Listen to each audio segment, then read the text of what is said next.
Welcome to upskill academy. या लेक्चरमध्ये आपण IBPS RRB क्लर्कला विचारलेली स्क्वेअर सिटिंग अरेंजमेंट बघणार आहोत. बघा 8 पर्सन आहेत. Seat around square table.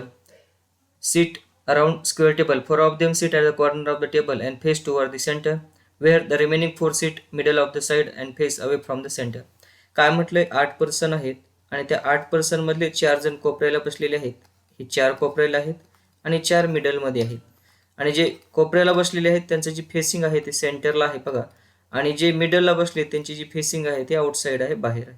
तर या प्रकारची सेटिंग अरेंजमेंट आपल्याला दिलेली आहे. आता सेटिंग अरेंजमेंट सॉल्व्ह करत असताना आपण सुरुवातीलाच 2 पॉसिबिलिटी घेऊन चालायच्या जेणेकरून आपली सेटिंग अरेंजमेंट लवकर सॉल्व्ह होते.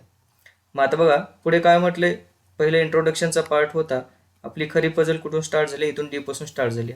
म्हटलंय D seat second right of H. D कुठं बसला? सेकंड राईट ऑफ एचला. अगदी पॉईंट लिहून घेऊ आपण. एचच्या सेकंड राईटला कोण बसलाय? डी बसलाय. पुढे वाचा. 1 पर्सन सीट बिटवीन एच आणि ए. एच आणि ए मध्ये 1 पर्सन बसलाय. पुढे बघा. F seat adjacent to A. F seat adjacent to A. शेजारी आहेत एफ आणि ए. पुढे काय म्हटले बघा.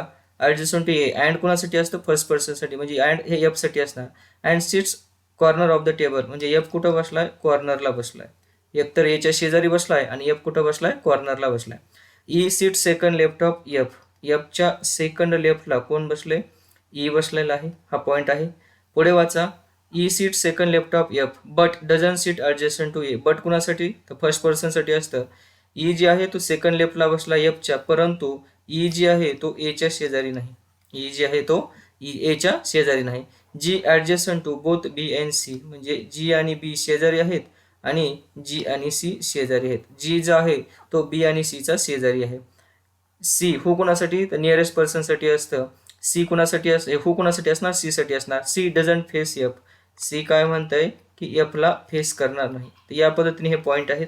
आपण आता पझलला स्टार्ट करू. बघा आपण एच पासून स्टार्ट करू. सपोज एचला इथं बसवलं तर एचच्या सेकंड राईटला, वर बघत असताना राईट साईड इकडे असते, खाली बघताना राईट साईड इकडे असणार. एचच्या सेकंड राईटला कोण आहे? डी आहे. सेकंड पॉसिबिलिटीमध्ये सुद्धा एचच्या सेकंड राईटला कोण आहे? डी आहे. हा पॉईंट झाला. पुन्हा एच आणि ए मध्ये 1 पर्सन आहेत. इकडे तर गॅप नाही, इकडेच बसावं लागेल. एच आणि ए मध्ये 1चा गॅप आहे. एच आणि ए मध्ये 1चा गॅप आहे. चला पुढे बघा. हा पॉईंट झाला.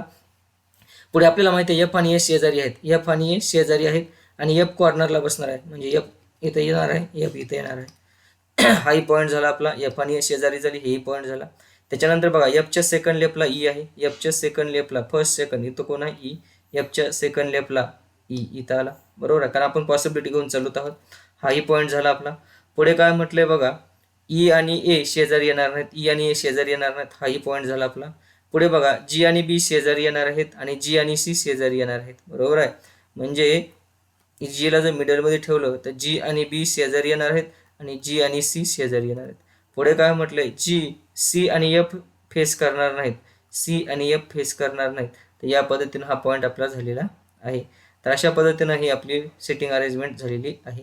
चला पुढे काही राहिले का बघा. सगळे पॉईंट झाले. एचच्या सेकंड राईटला डी झाला. ई आणि ए शेजारी नाहीत, हे झालं. जी आणि सी शेजारी आहेत. जी आणि बी शेजारी आहेत. पुन्हा सी आणि एफ फेस करणार नाहीत. सी आणि एफ फेस करणार, हेही पॉईंट झाला. त्याच्यानंतर एच आणि ए मध्ये 1चा गॅप आहे, हाही पॉईंट झाला. एफ आणि ए शेजारी आहेत. एफ कॉर्नरला आहे. एफच्या सेकंड लेफ्टला ई आहे. एफच्या सेकंड लेफ्टला ई आहे. तर अशा पद्धतीने ही आपली पझल सॉल्व्ह झालेली आहे. फर्स्ट क्वेश्चन विचारला बघा. What is the position of A with respect to B. What is the position of A with respect to बीच्या रिस्पेक्टमध्ये एची पोझिशन विचारला. बघा वर बघताना राईट साईड इकडे असते, खाली बघताना लेफ्ट हँड साईड इकडे असणार. First second third. आन्सर असणार आहे third to the left, option number B. म्हणजे या क्वेश्चनचा आन्सर असणार आहे ऑप्शन नंबर बी. धन्यवाद.